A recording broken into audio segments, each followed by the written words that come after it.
독일 분데스리가의 모든 득점 기록을 갈아치우고 마침내 유럽 챔피언의 자리에 오른 남자가 있었으니 그 선수의 이름은 로베르토 레반도프스키입니다. 하지만 믿기지 않겠지만 한때 그의 유력한 행선지는 독일이 아닌 잉글랜드의 블랙번 로버스였는데 어쩌다 레반도프스키는 잉글랜드가 아닌 독일로 향하게 되었는지 오늘은 레반도프스키의 이적 비하인드 스토리에 대해 알아보겠습니다. 그럼 지금 바로 시작합니다. 이야기의 시작은 지금으로부터 15년 전으로 2010년의 봄으로 거슬러 올라가게 됩니다.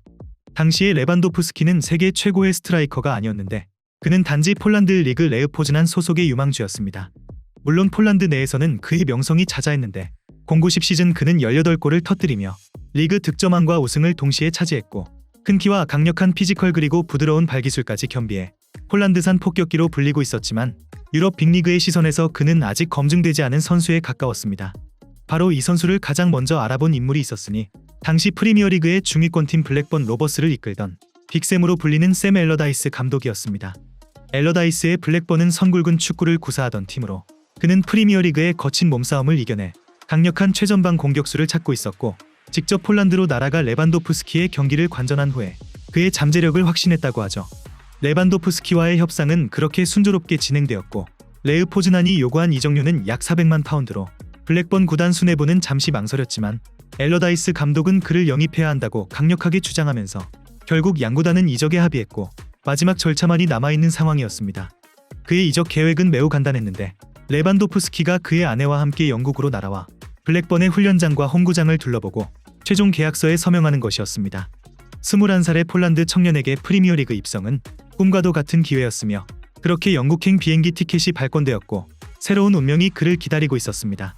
하지만 그와 블랙번 그리고 유럽 축구계 전체는 자신들의 모든 계획을 송두리째 뒤흔들 거대한 재앙이 수천 킬로미터 밖에 있는 아이슬란드의 땅 밑에서 조용히 깨어나고 있었다는 사실을 전혀 알지 못했습니다. 2010년 4월 레반도프스키가 영국행 비행기에 오르기 불과 며칠 전이었는데 아이슬란드 남부의 빙하 아래에서 에이아펴들라이웨키들 화산이 거대한 폭발과 함께 깨어났습니다. 이 폭발은 단순한 용암 분출이 아니었는데 빙하를 녹이며 발생한 엄청난 양의 수증기가 화산재를 성층권까지 밀어올렸고 이 미세한 암석과 유리 조각들은 제트기류를 타고 유럽 대륙 전체로 퍼져나가기 시작했습니다. 이 화산재는 항공기 제트 엔진을 멈추게 할 수 있는 치명적인 위험 요소였죠. 결국 유럽 항공관제 당국은 사상 초유의 결정을 내렸는데 영국, 독일, 프랑스를 포함한 북유럽과 서유럽 대부분의 영공이 전면 폐쇄하겠다는 결정이었죠. 일주일 동안 30여 개국의 공항이 문을 닫았고 10만 편이 넘는 항공편이 취소되었으며 수백만 명의 발이 묶이게 되었는데 2차 세계대전 이후 유럽의 하늘이 이토록 완벽하게 멈춰선 것은 처음이었습니다. 그리고 이 거대한 자연재해의 여파는 폴란드의 한 젊은 축구선수의 여정에도 직접적인 영향을 미쳤는데 블랙번으로 떠날 모든 준비를 마친 레반도프스키 또한 그가 타기로 예정되었던 비행기 역시 당연히 취소되었습니다. 영공 폐쇄는 기약 없이 이어졌고 블랙번으로의 여정은 무기한 연기되었으며 엘러다이스 감독과 블랙번 구단은 그저 하늘이 다시 열리기만을 기다리는 것 외에는 아무것도 할 수 없었습니다. 바로 이 멈춰버린 시간 속에서 새로운 기회를 포착한 이가 있었으니 당시 독일 분데스리가에서 젊은 선수들과 함께 꿀벌 군단을 재건하고 있던 도르트문트의 감독 위르겐 클롭이었습니다. 도르트문트 역시 이전부터 레반도프스키를 주시하고 있었는데 블랙번이 화산재에 막혀 속수무책으로 기다리는 동안 도르트문트는 발빠르게 움직이기 시작했으며 하늘길은 막혔지만 전화선과 인터넷은 열려 있었죠. 미하엘 초어크 단장과 위르겐 클롭 감독은 이 기회를 놓치지 않고 레반도프스키 측에 더욱 적극적으로 접촉했죠. 그들은 단순히 더 높은 주급을 제시한 것이 아니었는데 자신들이 만들고 있는 젊고 역동적인 팀의 핵심적인 역할을 제안하며 레반도프스키를 성장시키겠다는 구체적인 비전을 보여주었습니다. 그렇게 상황은 완전히 달라지게 되었고 레반도프스키의 눈앞에는 두 개의 선택지가 놓이게 되었죠.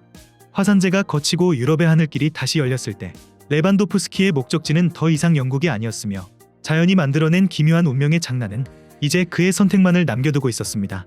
하늘길이 다시 열렸을 때쯤 레반도프스키의 최종 선택은 잉글랜드가 아닌 독일이었고 이적료는 블랙번이 제시했던 금액과 비슷한 약 475만 유로로 이러한 결정은 향후 10년간 유럽 축구의 판도를 바꿀 거대한 나비 효과를 일으키게 됩니다. 먼저 레반도프스키의 커리어인데 사실 그의 도르트문트 생활 시작은 순탄치 않았습니다. 10-11 시즌 그는 주전 공격수였던 루카스 바리오스에게 밀려 주로 교체 선수로 출전해야만 했고 리그에서 단지 8골을 넣는데 그쳤다 보니 많은 이들은 폴란드 리그 득점왕의 재능에 의문을 표했습니다. 하지만 위르겐 클롭 감독의 믿음은 확고했는데 그는 레반도프스키에게 끈질기게 전술적 움직임과 강한 압박을 요구했고 그의 잠재력을 끊임없이 자극했습니다. 그리고 11-12 시즌 마침내 레반도프스키는 잠재력을 폭발시키는데 그는 리그에서만 20골을 넘게 터뜨리며 도르트문트의 분데스리가와 컵 더블 우승을 이끌었고 명실상부한 팀의 에이스로 거듭나게 됩니다. 그의 성장이 정점에 달했던 순간은 2013년 챔피언스리그 4강 모리뉴의 레알을 상대로 혼자서 4골을 몰아넣었던 전설적인 경기였고 이 경기를 통해 그는 전 세계에 자신의 이름을 각인시켰고 이후 미넨으로 이적해서는 게르트 밀러의 불멸의 기록을 깨고 챔스 우승컵을 들어올리는 등 살아있는 전설이 되었죠. 반면에 그가 선택하지 않았던 블랙번의 운명은 크로아티아의 공격수 니콜라 칼리니치를 영입했으나 그는 프리미어리그 적응에 실패하고 말았죠. 설상가상으로 2010년 말에는 구단이 인도의 가금류 기업 벤키스에 매각되었고 축구에 대한 이해가 부족했던 새 구단주는 엘러다이스 감독을 경질하는 등 이해할 수 없는 운영을 반복했죠. 그리고 운명의 11-12 시즌에 레반도프스키가 독일에서 더블을 달성하며 포효하던 그 시즌에 블랙번은 리그 19위를 기록하며 2부로 강등당하며 프리미어리그 창립 멤버였던 클럽의 11년간의 여정이 끝나는 순간이었죠. 한 선수의 비행기표가 취소된 것이 두 클럽과 한 선수의 운명을 완전히 뒤바꿔 놓았다는 사실은 명확해졌는데 그렇다면 이 기묘한 사건의 중심에 있었던 당사자들은 당시를 어떻게 기억하고 있을까? 엘러다이스 감독은 훗날 이 사건을 회고하며 자신의 감독 커리어에서 가장 뼈아픈 순간 중 하나였다고 여러 차례 밝혔으며 그는 한 인터뷰에서 이렇게 말을 남겼습니다. 우리는 레반도프스키 영입을 거의 끝마친 상태였고 이적료 합의도 끝났으며 그와 개인적인 대화도 나눴죠. 그저 그가 영국으로 날아와 훈련장을 둘러보고 최종 사인만 나는 것만 남았었지만 화산재 구름이 모든 것을 막아버리게 되었고 그날 우리는 유럽 최고의 유망주를 화산재 속에 잃어버린 셈입니다. 레반도프스키 본인 역시 당시를 생생하게 기억하고 있었는데 그는 훗날 인터뷰에서 자신은 블랙번으로 갈 준비가 되어 있었고 프리미어리그에서 뛰는 것에 대한 기대가 컸으며 엘러다이스 감독의 계획을 듣고 싶었고 그 클럽이 어떤 곳인지 직접 보고 싶었지만 갈 수 없었던 경험은 참 이상한 경험이었다고 회상하였죠. 사실 축구의 역사는 이처럼 성사 직전에 이적이 무산된 만약의 이야기들로 가득 차 있는데 이처럼 축구의 역사는 때로는 구단주의 짧은 생각이라든가 혹은 예상치 못한 경쟁자의 등장으로 인해 축구 팬들이 아는 것과는 전혀 다른 방향으로 흘러갈 뻔한 적이 많죠.